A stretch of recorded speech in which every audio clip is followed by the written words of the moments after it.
Bagaimana hukumnya orang tua menolak pinangan laki-laki disebabkan karena keturunannya, padahal laki-laki tersebut baik agamanya?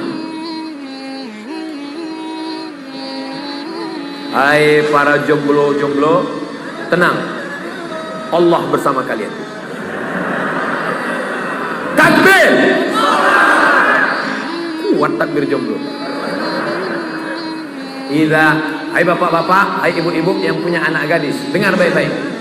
Idza ja'akum man tardawna dinahu, kalau datang kepadamu laki-laki baik agamanya, wa khuluquhu, baik akhlaknya, baik agamanya, baik akhlaknya, dua saja. Jangan kau cari macam-macam, dua saja. Baik agamanya, baik akhlaknya, fazawwijuhu, nikahkan dia dengan anak gadismu, nikahkan dia dengan adikmu, nikahkan dia dengan cucumu. Illa taf'alu, kalau itu tidak kau lakukan, takun fitnatun fil ardi wa fasadun arid, akan terjadi fitnah yang besar.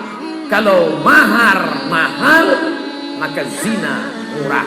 Maka kalau datang nanti anak lajang ini meminang anak gadismu, meminang adikmu, meminang cucumu, baik agamanya, baik akhlaknya, nikahkan. Siap?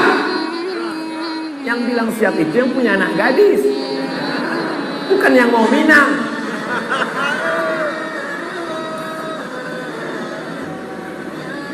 Bu, Pak, kalau kalian cari menantu kaya, nanti dia miskin, kalian jadi benci. Kalau kalian cari menantu ganteng, nanti ketika dia keriput, kalian benci. Carilah menantu yang taat kepada Allah, yang akidahnya baik. Jangan kau lihat warna kulitnya.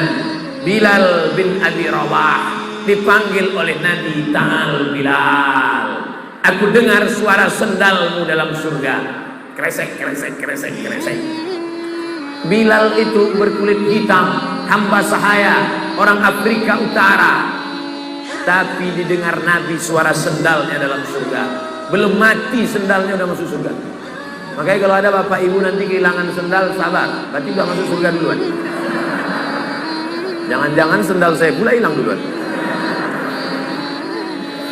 Jangan kau lihat lagi suku. Ini masih banyak orang tidak mau menerima hanya gara-gara suku la ilaha illallah. Saya sebagai orang Jawa enggak mau kalau anak gadis saya nikah sama orang Batak. Kenapa Pak? Derajat terlalu jatuh. Masa dari emas jadi tulang?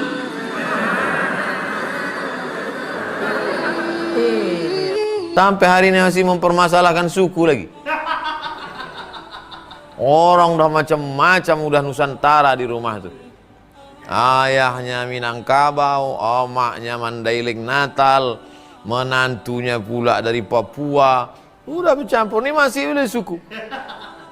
Ya sekarang yang dipermasalahkan orang lagi tidak suku, suku bunga sekarang.